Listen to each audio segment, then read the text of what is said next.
All right, everybody, good news. I do now have a timeline for how the rest of Persona is going to go. I've finished enough of the raw episodes here that I can now say with confidence that basically here's what's going to happen. So this episode is sort of the, let's call it the plan of attack episode. In the last one, we got to see everybody sort of make the decision that they are, in fact, going to attack Maruki. Which, I'm sorry if you thought that there might have been a little bit more infighting or, people ambiguousness in this. Now that's done. Now it's kind of just more or less turned into a regular plot line in the game. Yeah. Pretty unfortunate. And next episode, we got a little bit of dungeoning. Then all the rest of the social links. Every one of the remaining social links that I'm going to be finishing in the next episode. And we'll also see like the finale of walking down the street and listening to people talk, or standing in the train and listening to the crowd and blah, blah, blah. We'll get that out of the way in a single episode. Then it's basically going to be rest of the dungeon, final boss, and then post-boss storyline that's mostly cutscenes. So yeah, we're in like the final week of Persona. For real this time. Wow. For realio. And it's weird because it's like, why? So everyone, did they all collectively decide to go against Maruki, or did the main character decide? Yeah, that's what happened in the last episode. Okay. If it wasn't clear. Okay. In fact, actually, everybody feels bad that they weren't. Basically, everybody feels bad that they thought of their own happiness rather than obeying what the main character had to say, as we'll see a few times in this episode. Wow. Yo, that entire thing. Yeah, it's like, if you were thinking that, this whole good sci-fi premise is going to probably be expanded upon over the course. No, we're done with that. We're totally done with that. That was the last episode. We're done back with to the normal reality where most of their parents are now dead. Again. Well, we're back to that part of the reality. Ooh, okay. Like, obviously, everybody else in Tokyo is still under Maruki's. Oh yeah, if you think that anybody else in Tokyo is going to have any opinion on this, well, I got news for you. Well, it is weird that they were being so selfish that they wanted their parents to be alive instead of dead. Yeah, right here. The main character that didn't want that. Yeah, main character. It was really Goro. Goro kind of bullied us into it. But that's basically. Well, because he wanted to be a murderer, which makes total sense. I mean, in a way, it makes. Yes. By the way, talking about one of the comments got in the last episode, it's like, yes, I know that it's that he wants to control his own destiny and everything. But his destiny is being a murderer, which I find hilarious. Yeah. His it's kind of poetic that he insists on his own destiny as a murderer by murdering people. Yep. He's probably very angry that he didn't get to fight God. I'm kind of angry that we didn't get to see him help us out fighting God, but I mean, you know how that goes. Yeah, honestly, it seems like a good thing for a young, ambitious person to you get to kill God just like you've always wanted. I mean, it's just like there's not even any consequence for doing that. So why not?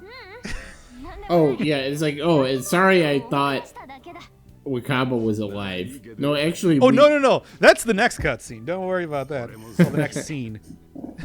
Yeah, odd coincidence, huh?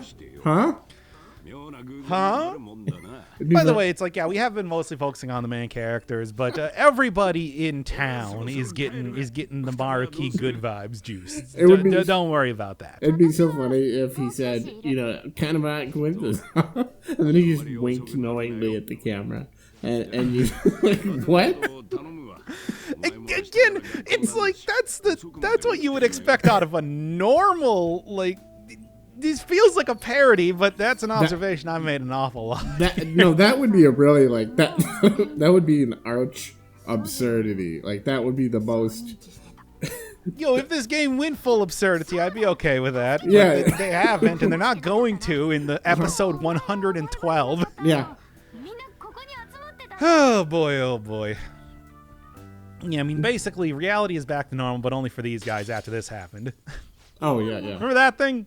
Yeah, remember when that happened? Yes. So is that when the main character decides to attack? No, that's when these guys decided to reject Maruki's reality. Okay. And why did they? And just because they thought they were being selfish? Because they wanted to help out main character. Oh, okay. Well, you know. That's so. Look, this really is like a is your loyalty to your happiness or is your loyalty to main character? And it's not even just happiness; it's also like several people's lives. Like it's not, Yeah, that too. I mean, not only just several people's lives, but apparently everyone's happiness. Like not just them, but Not just them, but the entirety of Tokyo. At minimum, who knows? It could be the entire world. It's as always. There's kind of little distinction between the two in Persona 5. it's not even. It's not even like they. Yeah, right there. Well, I was just bumming around town. It's like, oh, I feel so bad Yeah. for enjoying time with my dead ass mom. Yeah, who was brought back to life, Which I'm never going to get again. And she could have had forever if the main character had wanted it. Yeah. And it's just like at this point in time, she's not even considering a different reality. Yeah.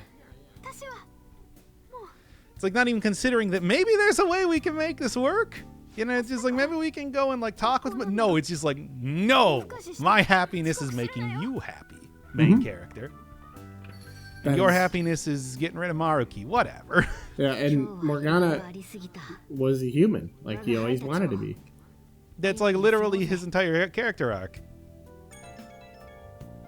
I mean, even after he found out that he's the embodiment of mankind's desire for the hope against the evil of the world, he's still more interested in trying to woo Anne because, man, he's down bad. That's really the most important thing in his life. Yeah.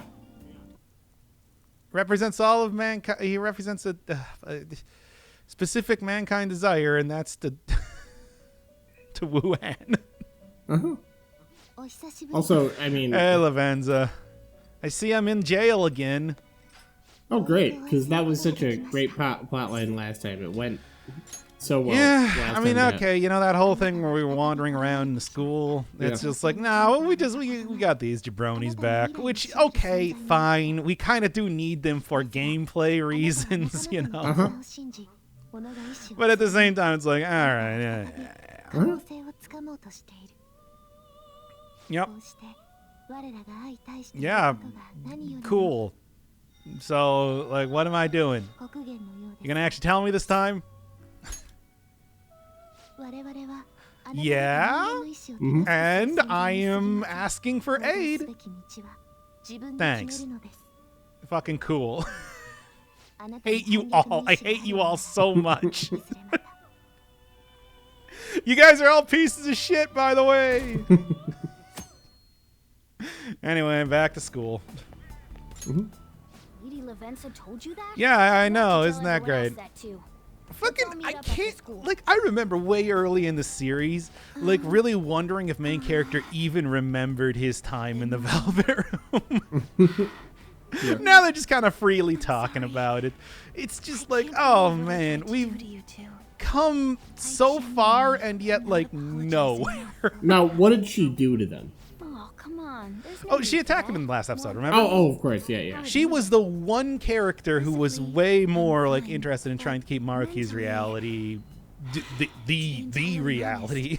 So, and why was... And so why he got tentacle empowerment thing. Whatever the hell that was. Was she wrong? Was she, like, she was attacking them? Absolutely.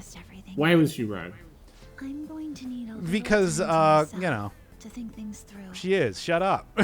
Wasn't I'm telling you right now, if you think for even a second that we're going to go get back into like the debate part of this entire thing, it's over. Okay. Or like negotiations with Maruki have failed. Uh-huh. He's just another villain to attack. Let's see. So, just to be clear, her sister was alive in the Maruki's reality. Is that right? No. Oh, okay. Once again, we are going to get a lot more explanation as to how exactly Maruki's whole like thing works right now. Uh-huh. But like, we're not really going to get any specific reason as to why some people are alive and others aren't. Okay. Maybe we will eventually, because again, I really wasn't paying attention. I mean, it's like, yeah, I paid attention enough to give you like a basic outline of what's going to be happening to the rest of the series, but what was actually happening in those episodes, oh man. Well, I mean, here's the thing, like, you want to get into like the length of this point, just because now we have an end game. We know how long this is going to be. It's going to be about 118 to 120 episodes. And I'll just round up to 120. Let's be honest, there's plenty of episodes that I could have split up a couple times over the course of this. Yeah. So we were looking through all the other games that you've done, and I think the only one that was remotely close was Crosscode at 23. Yeah, 23 episodes in total. That is also a very, very large dozens of hours RPG on the order of like 80 hours or so. Yeah. And unlike Persona 5, I did all the side quests. I even did like alternate dialogues and everything, trying to get as much of that as possible. And it's like I was still able to cut that down a significant. Oh yeah, I even went for like 100% items, 100% enemies, 100% lore. There were episodes where I looked through the lore. Now those episodes were significantly longer than most Persona episodes. There are exceptions like Yalbadoth, or that time that we were doing the streams during the Kaneshiro arc. But like still, it's like I was able to cut that down because it's not 99% cutscenes. And I fucking love that game. Yeah, and really, the thing is, like, like what Anna's saying is true. Like, I can't Once believe again, that we're not debating you this. keep thinking that there's going to be some sort of like ambiguity in the morality of this. There is not. So he is evil because he wants to help them too much. He wants he's to change. evil because he's not letting them accept reality He's not as it exists. Something like that. Look, the point is he's just a generic villain at this point. It doesn't matter. Yeah, there probably are plenty of folks out there. Yeah, so I mean, They're gonna have any input on this. It's like this is but their we all this still is the feel through like line this right here. reality's wrong. Yeah. We decide what's right for ourselves. Yeah. So there you go. This might be the stupidest. Like, the thing is, it's a decent sci-fi plot. I think we can all agree. Like Yeah, that. decent sci-fi premise, but it's just like the writers don't know how to fucking approach it and the only way they're dealing with it is like this is the thing. It's like, yeah, you talk about like, I don't know, a short story or Star Trek episode where something like this happens. Yeah, we know it has to go back to normal. Like, it's probably not going to be like something where it permanently changes the state of the main characters. It might, but probably not. This is literally the end story arc. They can do whatever the fuck they want. Yeah. It's not like they have another 50 hours, regardless of what they wanted to do, I'm sure. Yeah. No, and it's like, but I mean, like, you could. What you're supposed to do is have something where it turns out Maruki is actually bad, like by showing how his vision is actually distorted in some ways. Or, showing exactly why you wouldn't want this. Yeah, okay, exactly. Like, wait, this is actually how. Look, examine all. I mean, okay, it's obvious why you would want this. Now show us why we wouldn't want this. Yeah, instead of just like what Ryuji said, well, we all feel this is kind of wrong somehow, but we don't want to even think about it or explain it, so I guess we're going after Maruki. Well, they also have said that for the general, like, Phantom Thief business for the rest of the game, and... Well, even, like, the thing where you said, here's why you wouldn't want it, like, it could just be that, okay, here's why you do want it, but, it turns out that there are some unintended side effects that, I feel like that's sort of a cop-out, though, even, too, right? Well, yeah, or, like... Actually, it's built on like incredible conformity. Like, but we haven't seen that at all. The only conformity is by the main characters. Decide, like, they have the freedom. The fact that they can contradict Maruki by fighting him proves that they have the freedom. Every second of the game trying to reject their own freedom. Yeah. So that's also. By the way, true. have you ever seen like the original teaser poster or something for Persona 5? I have not.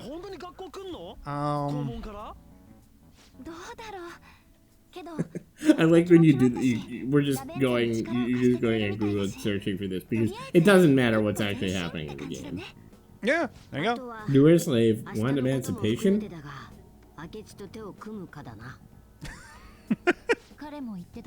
There you go. Okay, and you know it's funny because I know we missed at least a minute of dialogue, but I don't care at all.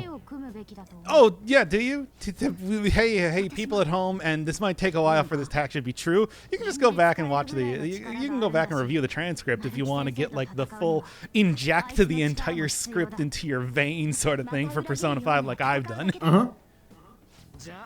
And obviously, like, people at home, we're watching this. It's like, I don't know. I've been told before that it's just like, it's very difficult to concentrate on the actual dialogue, though, when we're talking. Uh-huh. Well, Yeah, no, there's just an observation. what is their little plan? Oh, what are they gonna Lavenza called them up on the cell phone, and she's like, hey, let's meet in school tomorrow. And who's Lavenza, by the way?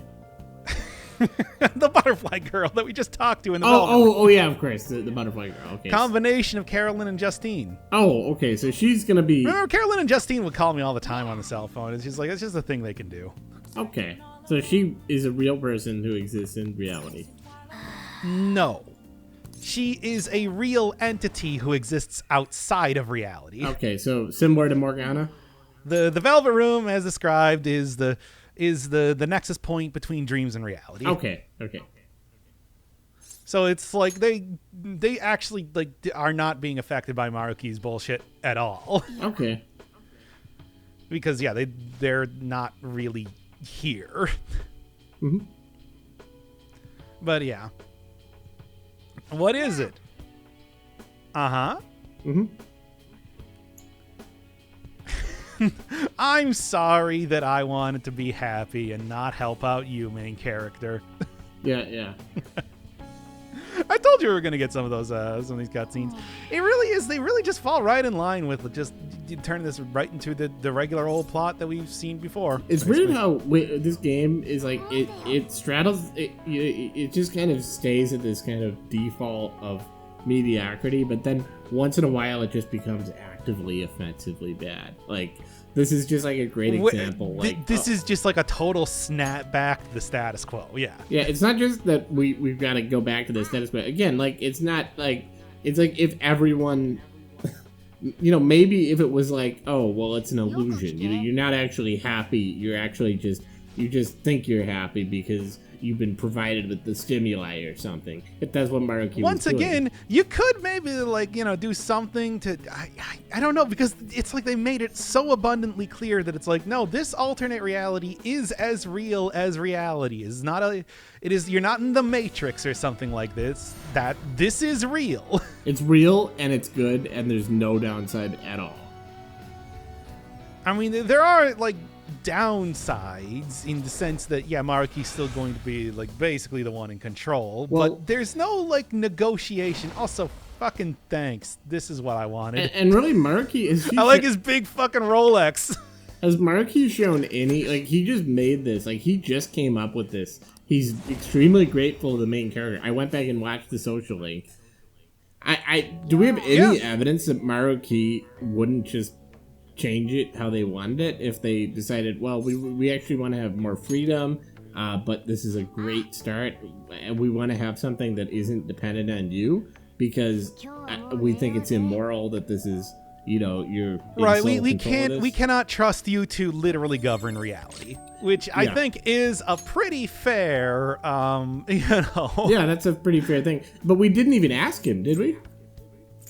Yeah, it's like that's not the problem. We just outright rejected everything that he's done. We just rejected everything because it's exactly what we want, and because he did it secretly, which okay, fair. He did it secretly, but so did the Phantom Thieves. Like they've done everything. Phantom Thieves also do everything secretly. Yeah. It's true. So I mean, and not even just in a like. They didn't just. It wasn't like. But like, remember, the Phantom Thieves, their basic power is to press the Divine Judgment button. This is the equivalent of somebody saying basically, "Oh, you know, you threw us a surprise party, but because it's a surprise, because you did this in secret. And then you throw the present on the ground and smash it. Yeah, exactly. It's like, you went around me. How could you? It's like, these are great gifts. These are extremely This thoughtful. is still, I mean, this is obviously still a little bit more than that, but it's also like, I don't know.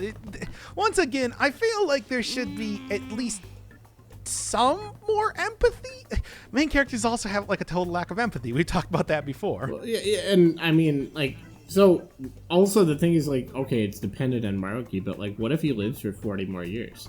You still get all those people presumably being... Well, we are going to get a little bit more like, hey, how's this whole fucking thing actually work here? Because Lavenza, being some sort of like extra dimensional angel character has at least some more insight on what's going on. Yeah, but of course we still need to watch these guys talk about so much fucking logistics. Like, God, how was Lavenza going to get into the school in the first place, right? How is everybody else going to get into the school if they don't have an appointment here? We had to watch them fucking explain that for 5 minutes. Yeah, you can't just, I mean, this is clearly like just a normal school. We've seen no security. It's just go into the school and just say, oh, it's my friend.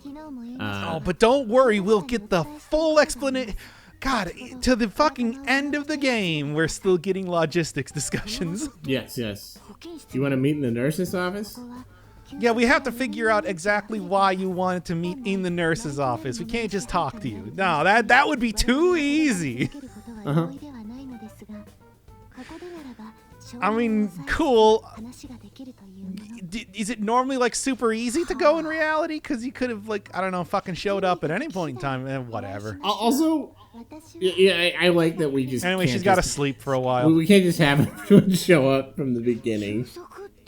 No, we can't just open up this. No, we had to do this whole cutscene where we followed Lavenza into the room. Then we had to have an explanation as to why Lavenza has a hard time getting in here. Then we have to then we have to wait for everybody to also come to this room, and the explanation as to how they got into this room. Also, isn't the idea that everybody could just that they would just open up the scene and everybody would be in the room ready to talk to Lavenza is unthinkable by Persona 5 standards. Also, how dare we, like, we're overturning the will of what Maruki did for us that we know is objectively, good for these people. Shut the fuck up. We got to talk about how everybody got into the school.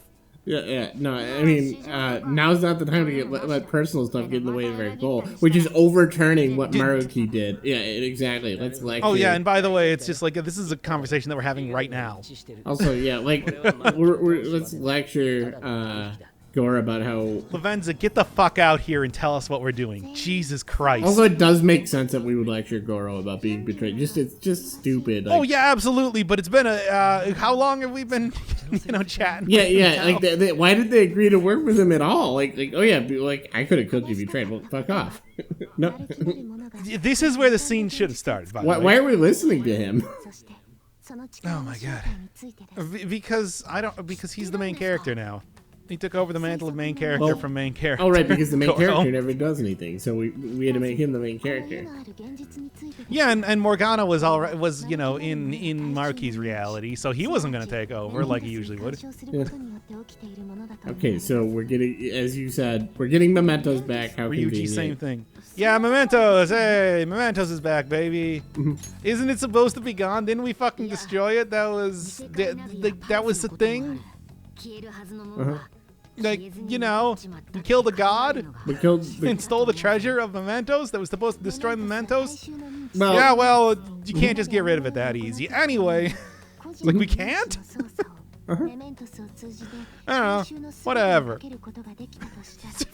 Fucking whatever. Don't even worry. Okay, so Mementos must exist because Maruki has done this, which makes sense. I mean, well, I think it's more that Maruki took over Mementos, which is why he's able to change that. Mementos just still kind of exists anyway. Just, I don't know. It's just there. Gasp. But you can't have a persona and a palace at the same time. So in other words, what we need to do is we need to learn the power actualization and that's what I just said. See, I told you. They still did remember that line. There's no way to have a... Yeah, well, he does. We just killed God, but it's important to remember that there's no way to have a persona and a palace at the same time. Right, that's important. That's a hard rule. That's something that we are keeping, you know, we keep very specific things consistent in the story. And otherwise, everything is just like fucking Calvin Ball. Yeah. Well, I mean, and like not good Calvin Ball. Like, people, you know, they love their fathers, but they love the main character more than they like having a father. Hey, never forget, the true god of this reality is not the god of control. It's main character. And I like that, like,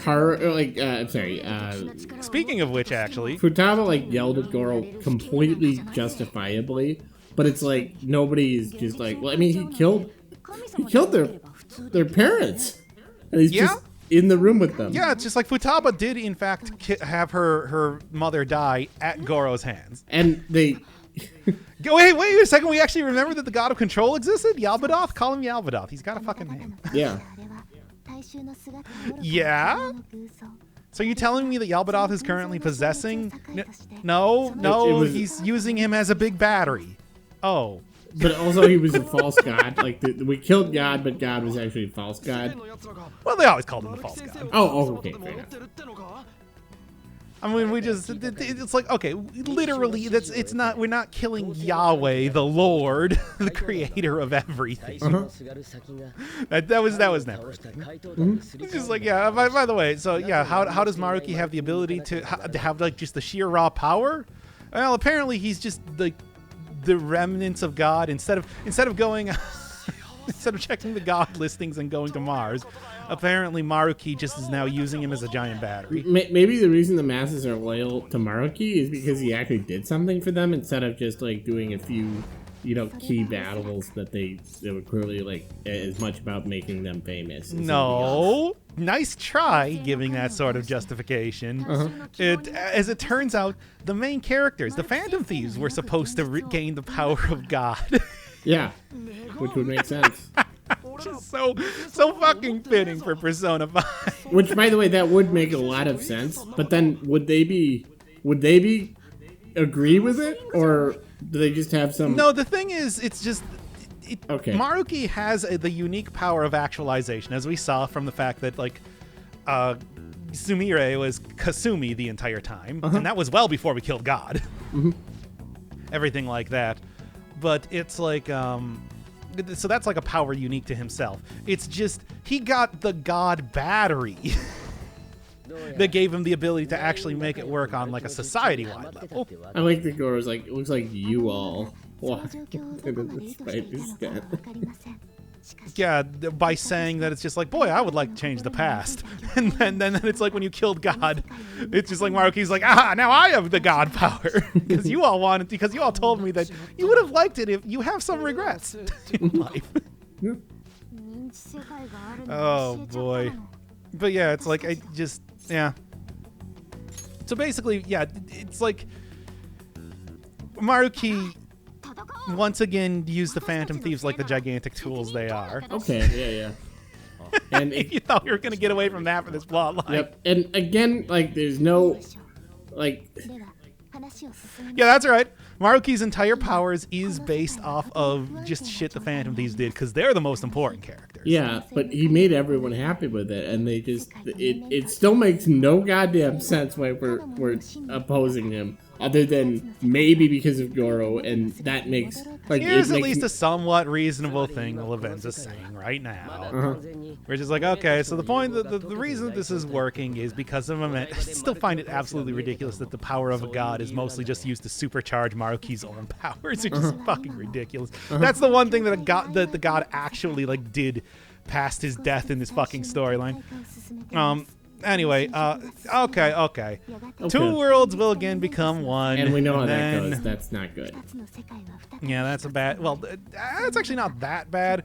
The problem is that anybody within this world can never awaken to the original one. So that whole ending where everybody seemingly sort of just all reconvened on the same locations is because they apparently can't leave to the rest of the world Yeah, if they're in Maruki's reality. I see. So that's really So, okay, fair enough. That's Okay. something that's reasonable. So it really was Still- all an illusion in some sense. It was just It's not like an to illusion. a certain.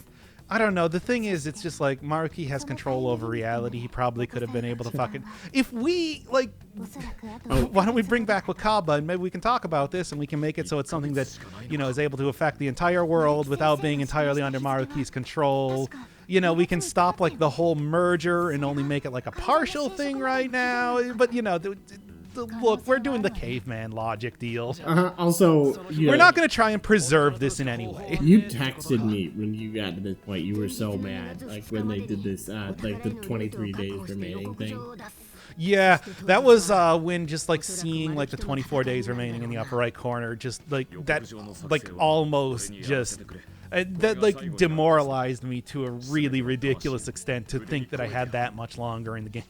Luckily, it was bullshit a little bit, but still, like we only have 5 or 6 episodes instead. Yeah, of, there's not like really extensive cutscenes that come during this, but it's like still at the next day I played through the rest of the game just so I could know when it was gonna end. because and it's like Because otherwise it's just like it would just feel like this game would go on forever. yeah.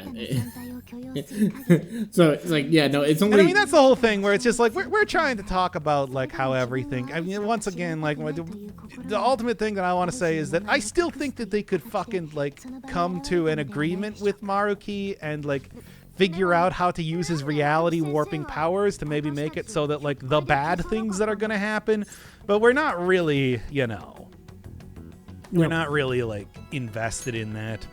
Mhm. Which is why we should just turn this into like fucking podcast for the rest of it now.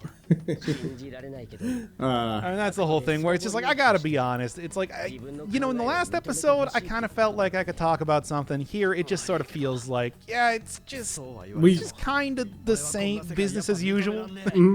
I mean, and really, it's like that whole thing where it'll become a meta thing. Yeah, on some level that makes sense. But it's like it's also really underwhelming from just a plotting perspective, like in terms of just giving us an interesting idea. Like it's not, it's just so poorly realized. Like okay, I guess we I have still to go feel against like it. there should, even in spite of like this sort of thing, that it feels like there should be. I don't know, like the main character should at least try to do something that isn't pick up, rock, and destroy. The caveman logic. Yeah, exactly. And they have to like fit it into this caveman logic. Even it's like that's the only reason. That's the entire thing. It's just standard, the standard plot. Yep. We got past the interesting part of the plot in the last episode, and it's just No, we've got to resolve it. We just got the big exposition this time. Yep. So, yeah. We've got nothing. Also, left to say. Yoshizawa's here doing her thing.